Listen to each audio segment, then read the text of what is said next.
Olá pessoal, para quem não conhece, este é o canal Point do Medo.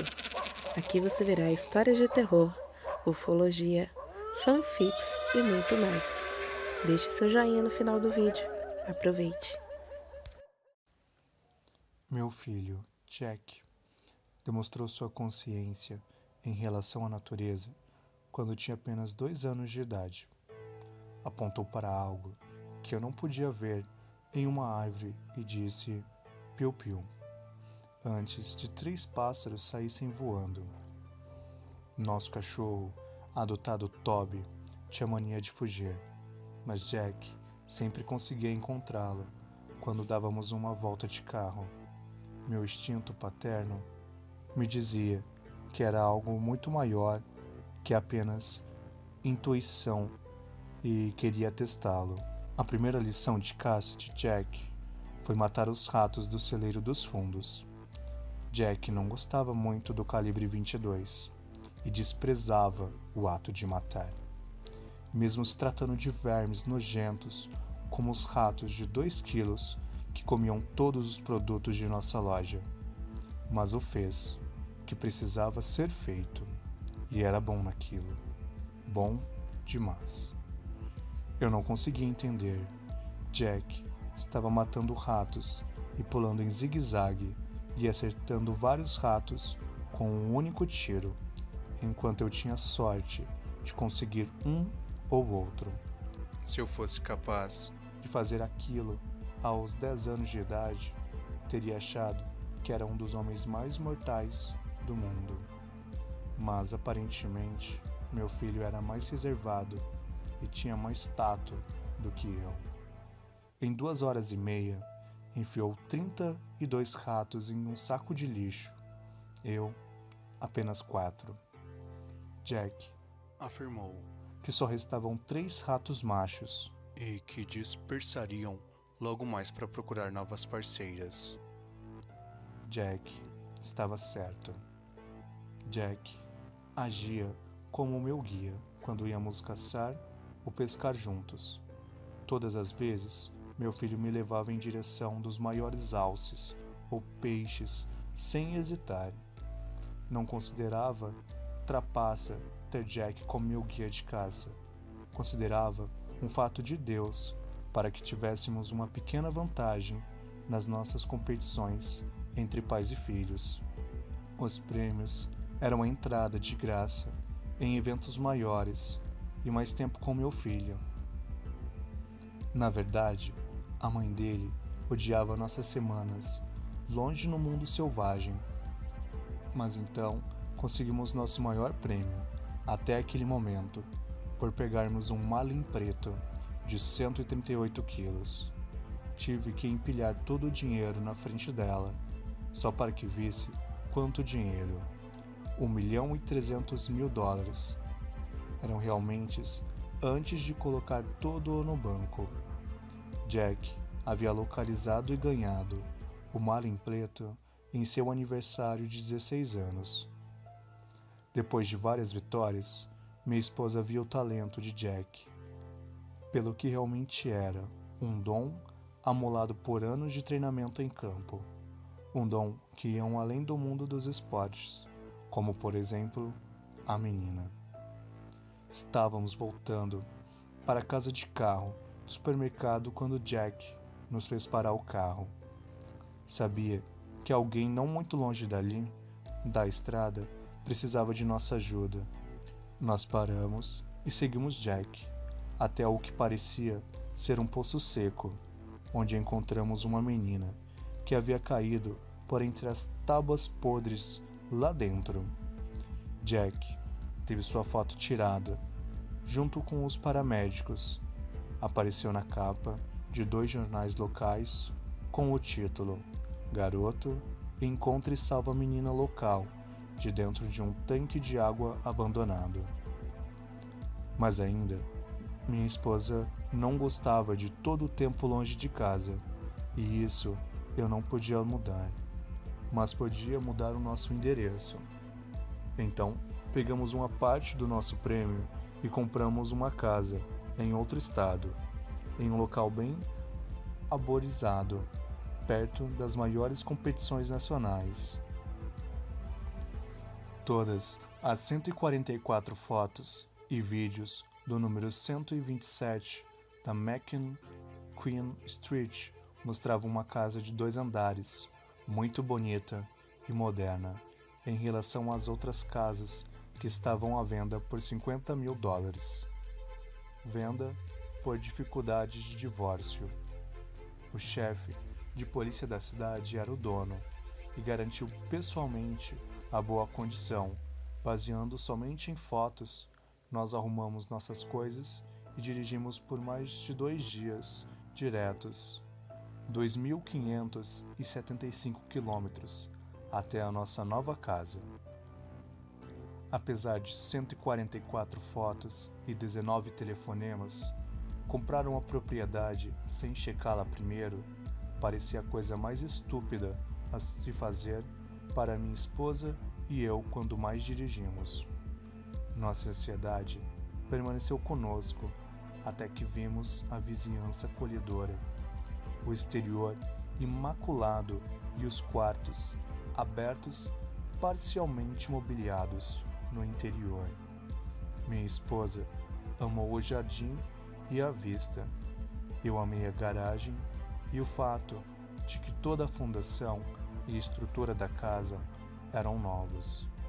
Meu filho reservou um julgamento imediato.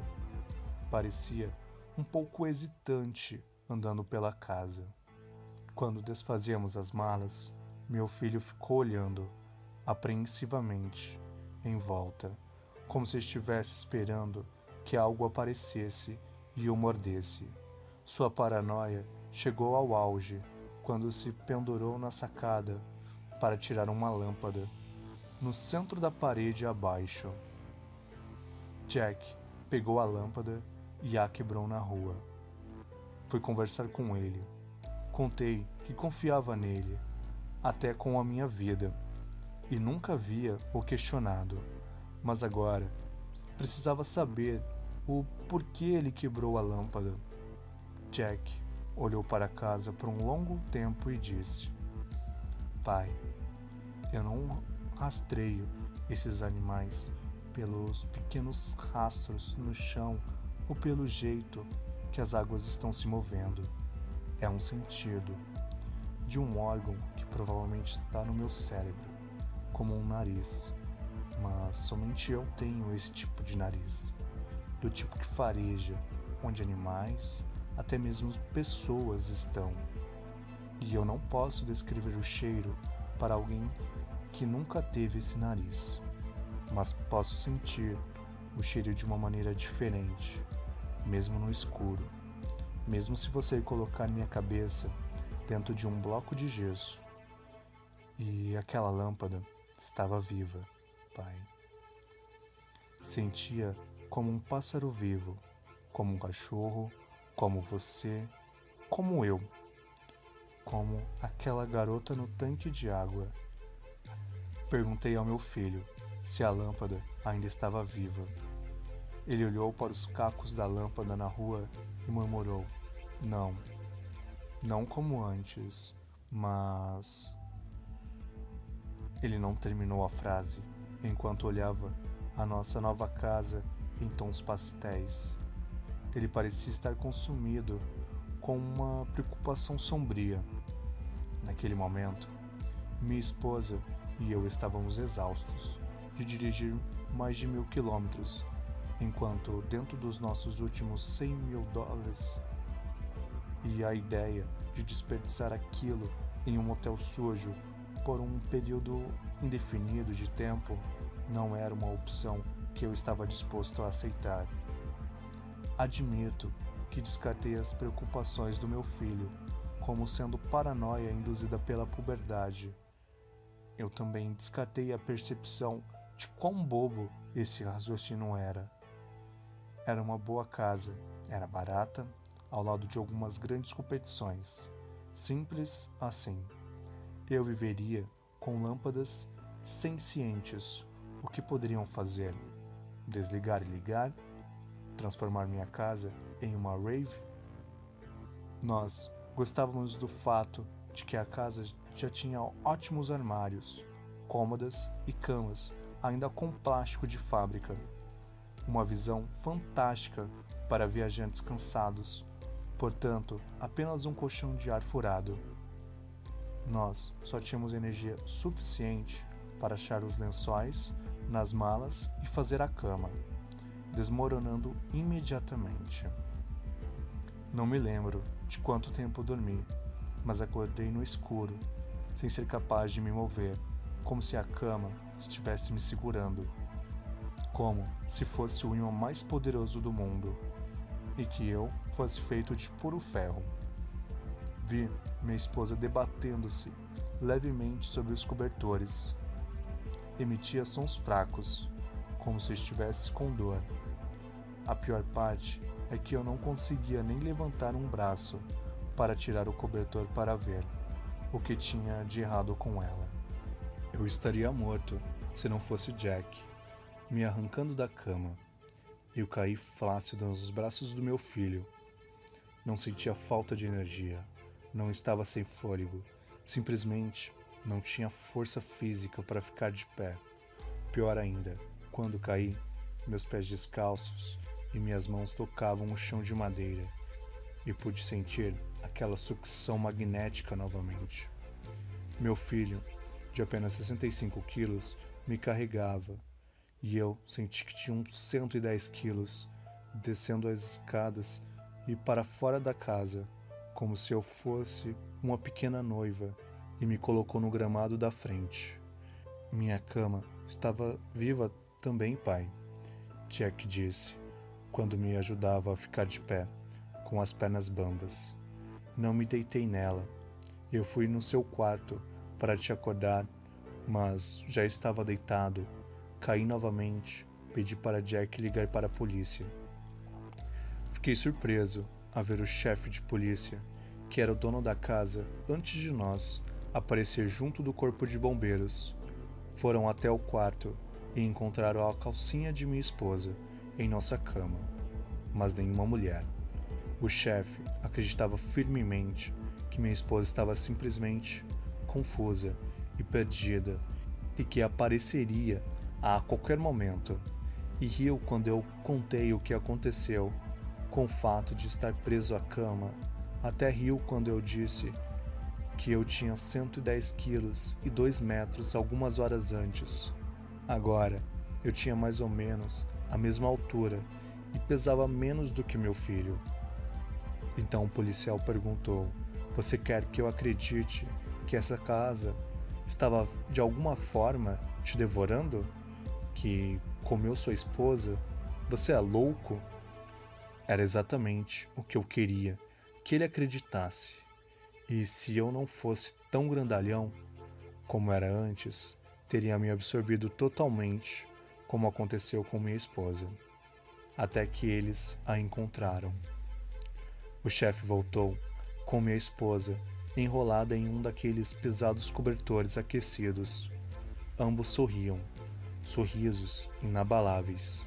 Minha esposa disse: "Bobinho, eu entrei em um dos closets e não sabia onde eu estava. Muito melhor agora." E o chefe assentiu, com satisfação. Nunca ouvi minha mulher falar daquela forma. E a mulher que eu conheço nunca teria entrado em um closet sem querer e se perder. Jack, em seguida, me puxou para longe da multidão e sussurrou: "Eu não sei o que o chefe ou aquela mulher fingindo ser a mamãe são, mas eles não estão vivos."